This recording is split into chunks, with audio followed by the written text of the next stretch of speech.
श्रीमद् भागवत महापुराण षष्ठम स्कंध अध्याय 2 विष्णुदूतों द्वारा भागवत धर्म निरूपण और अजामिल का परम धाम गमन।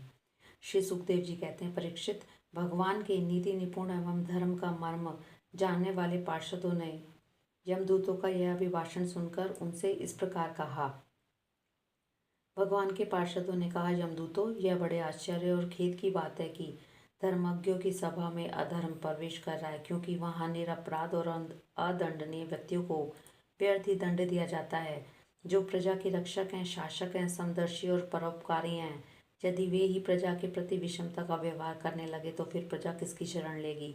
सत्पुरुष जैसा आचरण करता है, साधारण लोग भी वैसा ही करते हैं। वे अपने आचरण के द्वारा जिस कर्म को धर्मानुकूल प्रमाणित कर देते हैं, लोग उसी का अनुसरण करने लगते हैं। साधारण लोग पशुओं के समान धर्म और अधर्म का स्वरूप न जानकर किसी सत्पुरुष पर विश्वास कर लेते हैं, उसकी गोद में सिर रखकर निर्भय और निश्चिंत सो जाते हैं।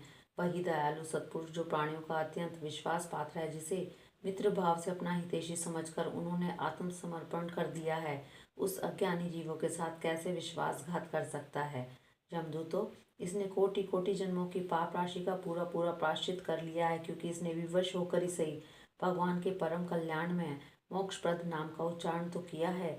जिस समय इसने नारायण इन 4 अक्षरों का उच्चारण किया, उसी समय केवल इतने से ही इस पापी के समस्त पापों का प्रायश्चित हो गया। चोर, शराबी, मित्रद्रोही, ब्रह्मघाती, गुरु पत्नीगामी, ऐसे लोगों का संसर्गी, राजा, स्त्री, पिता और गाय को मारने वाला, चाहे जैसा हो, चाहे कितना बड़ा पापी हो, सभी के लिए यही इतना ही सबसे बड़ा प्रायश्चित है कि भगवान के नामों का उच्चारण किया जाए, क्योंकि भगवान नामों के उच्चारण से मनुष्य की बुद्धि भगवान के गुण, लीला और स्वरूप में रम जाती है और स्वयं भगवान की उसके प्रति आत्मीय बुद्धि हो जाती है।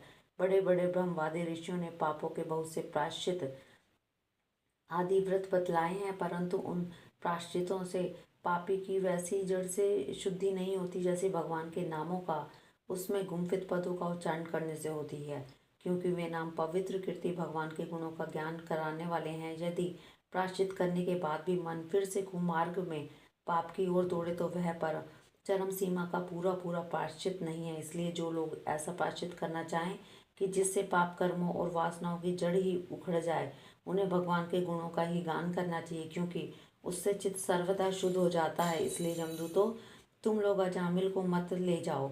इसने सारे पापों का प्रायश्चित कर लिया है, क्योंकि इसने मरते समय भगवान के नाम का उच्चारण किया है। बड़े बड़े महात्मा पुरुष यह बात जानते हैं कि संकेत में, परिहास में, तान अलापने में अथवा किसी की अवहेलना करने में भी यदि कोई भगवान के नामों का उच्चारण करता है तो उसके सारे पाप नष्ट हो जाते हैं।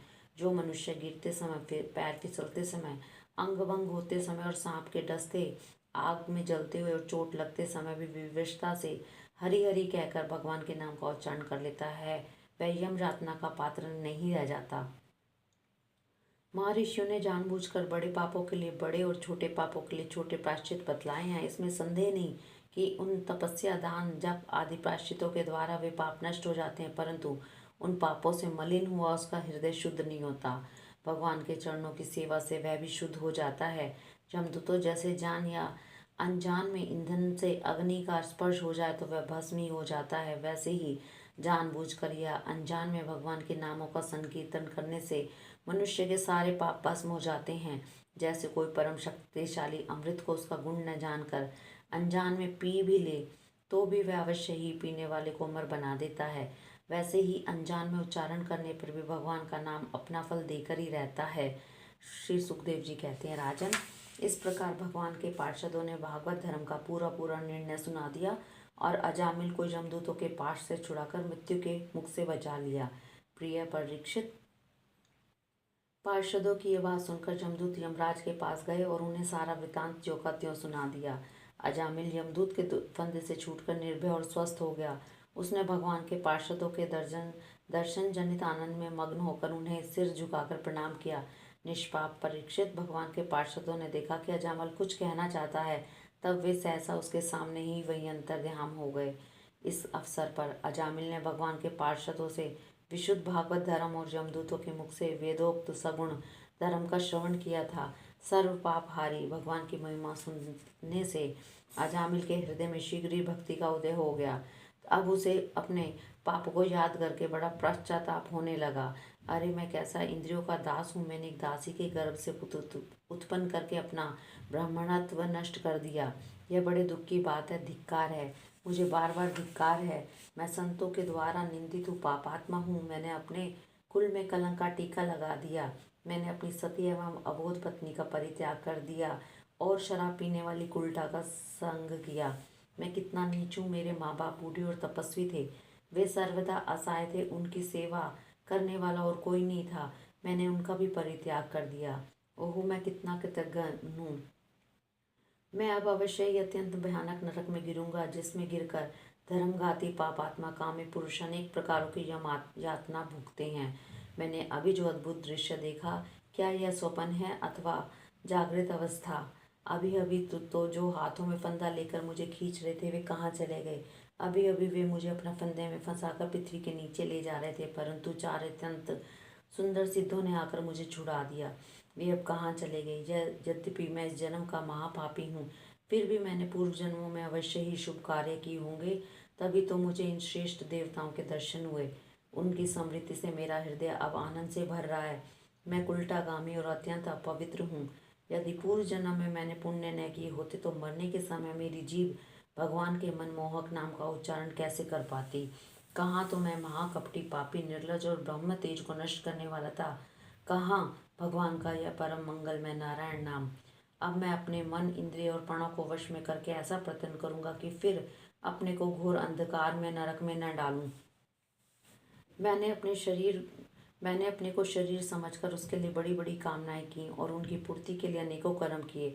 उन्हीं का फल है यह बंधन। अब मैं इसे काटकर समस्त प्राणियों का हित करूंगा, वासनाओं को शांत कर दूंगा, सबसे मित्रता का व्यवहार करूंगा, दुखियों पर दया करूंगा, पूरे संयम के साथ रहूंगा। भगवान की माया ने स्त्री का रूप धारण करके मुझ अधम को फांस लिया और क्रीड़ा मृग की भांति मुझे बहुत नचाया। अब मैं अपने आप को, परमात्मा को पहचान लिया है। अतः अब मैं शरीर आदि में मैं मेरे का भाव छोड़कर भगवान नाम के कीर्तन आदि से अपने मन को शुद्ध करूंगा और उसे भगवान में लगाऊंगा। श्री सुखदेव जी कहते हैं, परीक्षित, इन भगवान के पार्षद महात्माओं का केवल थोड़ी ही देर के लिए सत्संग हुआ था। इतने से ही अजामिल के चित्त में संसार के प्रति तीव्र वैराग्य हो गया। वे सबके संबंध और मोह को छोड़कर हरिद्वार चले गए।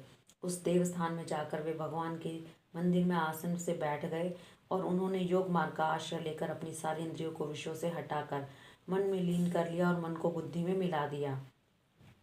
इसके बाद आत्मचिंतन के द्वारा उन्होंने बुद्धि को विषयों से पृथक कर लिया तथा भगवान के धाम अनुभव स्वरूप पर ब्रह्म में जोड़ दिया। इस प्रकार जब अजामिल की बुद्धि त्रिगुणमयी प्रकृति से ऊपर उठकर भगवान के स्वरूप में स्थित हो गई, तब उन्होंने देखा कि उनके सामने वे ही चारों पार्षद जिन्हें उन्होंने पहले देखा था खड़े हैं।